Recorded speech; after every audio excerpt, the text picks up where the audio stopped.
Ustazah akan bacakan beberapa potongan ayat yang mudah-mudahan tuan-puan boleh catat.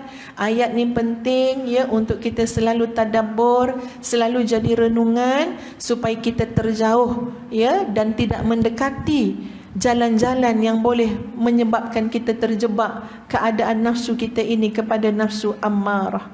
Yang pertama, muslimin muslimat sekalian, ialah ayat 53 surah Yusuf. A'udzu billahi minasy syaithanir rajim.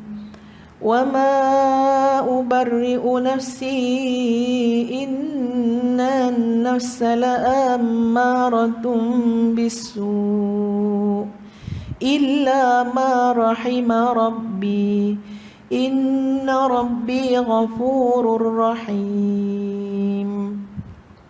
Sebelum ustazah berikan maksud ayat tu, kadang-kadang ya tuan-puan sekalian, kita selalu rasa terhindar daripada nafsu amarah. Kita rasa macam tak adalah, tu jahat sangat tu.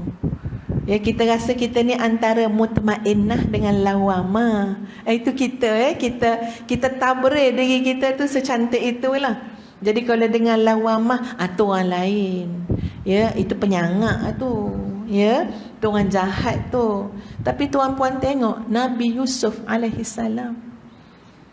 Ya Allah, Nabi Yusuf yang Masya Allah tuan-puan, kalau kita tadabbur surah Yusuf, ya Allah, ya, lembutnya hati, sabarnya Nabi Yusuf ni tuan-puan sekalian. Tapi apa Nabi Yusuf kata? Dan aku tidak menyatakan diriku bebas daripada kesalahan. Kerana sesungguhnya nafsu itu selalu mendorong kepada kejahatan. Kecuali nafsu yang diberi rahmat oleh Tuhanku. Sesungguhnya Tuhanku Maha Pengampun lagi Maha Penyayang.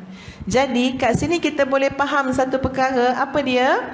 Jangan mudah terpedaya. Ya, kadang-kadang kita ni selalu rasa lebih baik. Tapi sebenarnya tipu daya nafsu dan syaitan tu sangat halus. Sebab tu kena elakkan macam yang Nabi Yusuf sebut, aku tidak menyatakan diriku bebas daripada kesalahan. Muslimin muslimat, baru pagi tadi ustazah tadabbur surah Sad dekat satu masjid. Cerita pasal Nabi Ayub alaihissalam. Ada dua orang datang, dua orang yang dikenali oleh Nabi Ayub, berborak-borak, dua orang. Nabi Ayub sakit kurang lebih 18 tahun.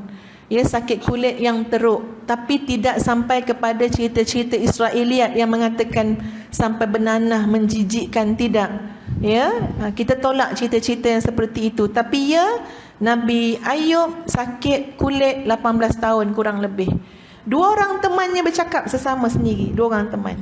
Salah seorang cakap macam ni. Dia kata apa? Rasanya Ayub ni ada buat, ini cakap teman ya, tak sebut Nabi ke apa ya. Rasanya Ayub ni ada buat dosa besar ni. Tengok ya. Rasanya Ayub ni ada buat dosa besar ni. Sebab itu tengoklah, 18 tahun Allah tak sembuhkan dia. Lama Allah tak sembuh, dia ada buat dosa besar tu. Tuan pun rasa macam mana kalau orang cakap kat kita macam tu? Kita pun kadang ada kat cakap kat orang macam tu. Ya, kita nampak apa-apa je, tu balasan tu. Lebih kurang macam tu lah ya. Jadi itu memang macam perangai manusia juga lah. Nampak orang kena macam-macam, dia pun cakap lah ya, balasan lah apa. Jadi teman yang dengar tu tuan-puan sekalian, sebelum tu dia tanya, bila orang tu kata dia tu ada buat dosa besar, ya, teman dia tanya, kenapa kau cakap macam tu? Tengoklah, berbelah-belah tahun tak sembuh-sembuh, ada tu dosa besar. Teman yang dengar ni tuan-puan telah pergi jumpa, ngadu dengan Nabi Ayub. Pergi jumpa. Tengok macam mana respon Nabi Ayub alaihissalam. Sebelum kita tengok respon Nabi Ayub, cuba bayang kalau orang datang kat kita, kita tengah sakit. Lepas kita beritahu ada satu grup WhatsApp bincang pasal kita. Dia kata apa? Ustazah tu ada buat dosa besar tu. Datang orang sampaikan kat ustazah, ya Allah, rasa menggelegak dengar tuan-puan. Ya, mau nanti kita kata tak apa, nanti Allah balas kat dia. Dia nanti Allah pindah penyakit ni kat dia. Tu kalau hati busuk kita lah. Tapi subhanallah, Nabi Ayub tidak mudah-mudah menafikan seolah-olah aku mana ada buat dosa, aku mana ada buat dosa besar. Sebaliknya apa Nabi Ayub jawab, tuan-puan sekalian? Nabi Ayub kata, la adri bima taqul, aku tak faham sangat apa yang kau cakap. Tetapi Allah itu maha mengetahui. Mungkin ada dulu. Terus Nabi Ayub mencari-cari, kok ada salah, kok ada silap. Mungkin ada dulu dua orang bergaduh, kata Nabi Ayub. Dua orang tu bergaduh, jadi aku pun terlibat juga dengan masalah dua orang tu. Tapi kedua orang tu telah bersumpah menyebut nama Allah. Jadi aku ni pula telah adalah macam menghakimilah antara keduanya itu. Tapi bila aku balik tu, aku bertaubat, beristighfar kepada Allah. Sebab aku takut sangat nama Allah digunakan dalam sumpah yang tidak benar. Jumpa kat Nabi Ayub, nak cari juga apa dia. Mungkin aku juga bersalah. Mungkin aku juga pernah buat tak betul. Mungkin aku juga pernah buat silap. Bukan mengatakan, aku ni orang baik, aku ni tak pernah buat silap. Jangan cakap macam tu. Tak ada, tuan-puan. Kita boleh belajar daripada kisah-kisah Nabi seumpama ini. Tengok, mereka tidak mudah-mudah mengambil satu sikap seolah-olah macam benar-benar bebas daripada syaitan, daripada dosa. Sebaliknya satu sikap yang menunjukkan jiwa yang tenang, jiwa yang sentiasa nak dibaiki, memperbaiki diri, memperbaiki jiwa. Tengok macam mana Nabi Yusuf alaihissalam dalam apa yang Nabi Yusuf jawab, sebut dan disebut dalam Quran, dan apa yang telah maknanya respon Nabi Ayub terhadap satu dakwaan bahawa sakit ini macam berkait dengan dosa besar yang beliau lakukan. Padahal beliau tidak lakukan dosa besar, tuan-puan. Kita sama-sama tahu apa yang berlaku pada Nabi Ayub alaihissalam itu meninggikan lagi darjat Nabi Ayub alaihissalam. Tapi Nabi Ayub tak cakap pun ayat macam tu. Dia kata kamu ni ada buat dosa. Lalu Nabi Ayub pun jawab, ni contoh. Lalu Nabi Ayub pun jawab, ini bukan soal dosa, sebenarnya Allah nak angkat darjat aku. Tak, Nabi Ayub tak jawab macam tu. Kita mungkin jawab macam tu. Orang kata, ni banyak dosa ni. Mana tahu banyak dosa, Allah nak angkat darjat lah, kita katakan. Kita tu nak nafi tu. Padahal, tuan-puan, kalau kita ada hati yang mulia, jiwa yang tenang, kita akur. Sepanjang kita hidup ni, muslimin muslimat, ini adalah masa untuk mendidik diri. Kita tak pernah berhenti nak membaiki diri kita. Kita tak tahu, tuan-puan, dalam diam jangan sampai benih-benih amarah itu dah mula semakin lama semakin besar, semakin lama semakin besar. Ini yang boleh kita fahami daripada surah Yusuf ayat 53. Ayat yang kedua, muslimin muslimat sekalian, surah Az-Zukhruf ayat 36. A'udzu billahi minasyaitonir rajim. وَمَنْ يَعْشُ عَنْ ذِكْرِ الرَّحْمَنِ نُقَيِّضْ لَهُ شَيْطَانًا فَهُوَ لَهُ قَرِينٌ. Dan barang siapa berpaling daripada pengajaran Allah yang Maha Pengasih, yakni Al-Quran, nuqayyid lahu syaitana, kami akan biarkan syaitan menyesatkannya, fahuwa lahu qarin, dan syaitan akan menjadi teman karibnya. Ini hala ke nafsu amarah. Macam mana ciri-ciri nafsu amarah, tuan-puan sekalian?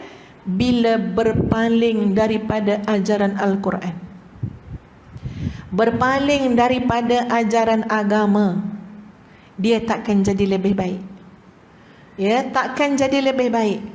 Tapi ini adalah satu seolah-olah yang jaminan yang Allah sebut. Waman, ni siapa belajar bahasa Arab ada man, bila sebut man kat sini tu barang siapa, maksud dia bila sebut ini keadaan dia, maka ini result dia, ini yang akan jadi. Allah kata dalam ayat ni, siapa yang berpaling daripada Zikrir Rahman, pengajaran Allah yang Maha Pemurah, iaitu Al-Quran. Nuqayyid lahu syaitana. Nun kat sini maksud dia kami. Yang berpaling daripada ajaran Al-Quran, contohnya ya, wal-iyazubillah, kita tak nak jadilah ya. Yang berpaling tu manusia. Ya. Yang berpaling tu contohnya, nak sebut kita tak sedap ya, yang berpaling tu manusia. Yang menjadikan setan menyesatkan dia, yang menjadikan syaitan kawan dia, yang menjadikan hidup dia nuqayyid, terikat dengan syaitan, dibelenggu syaitan. Siapa dia? Allah. Nun ni nun nahnu, kami. Kenapa? Sebagai balasan meninggalkan peringatan Allah, yakni Al-Quran. Ya. Maknanya tuan-puan sekalian, dalam membicarakan tentang nafsul lawamah, ya, nafsul amarah, iaitu nafsu yang tunduk kepada hawa nafsu, amarah daripada perkataan perintah, iaitu nafsu yang menjadi hamba yang sentiasa menerima perintah daripada nafsu yang jahat ataupun syaitan. Sebab dia apa? Kerana telah berpaling daripada panduan Allah. Itu satu perkara yang kita nak elakkan daripada kehidupan kita. So ustazah nak bagi sedikit komentar ya, dengan apa yang berlaku dalam masyarakat ya, hari ini dan mungkin dulu juga akan datang. Tuan-puan sekalian, cara nafsu menipu daya tu terlampau banyak. Ya. Syaitan ni bukannya nampak kan? Ya, bukannya bisikan-bisikan. Nama syaitan ni hamazati syayatin, bisikan-bisikan. Bukannya syaitan tu datang pakai mic, speaker, tak ada. Ya, benda tak nampak tuan-puan, musuh yang tidak nampak. Musuh yang tak nampak ni bahaya, licik, halus. Dan musuh ini telah berjanji di hadapan Allah akan menyesatkan manusia. Datang ke depan, datang dari belakang, datang dari kanan, datang dari kiri, sampai engkau dapati sangat sedikit hamba-Mu yang bersyukur. Ini janji dan dendam setan di hadapan Allah. Tuan-puan, nak cari musuh kita yang ada setakat musuh ialah jiran-jiran, gaduh sikit kan.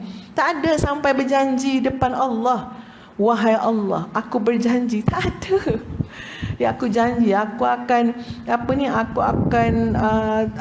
tumbangkan dia daripada jadi AJK masjid ataupun surat ikhwan. Tak adalah sampai berjanji depan Allah. Itu sendiri ialah kan. Setan punya jahat. Demi Allah. Ya, setan. Maknanya setan akan buat habis-habisan tuan-puan sekalian. Untuk apa? Gelincirkan kita daripada panduan Al-Quran dan sunnah Nabi SAW.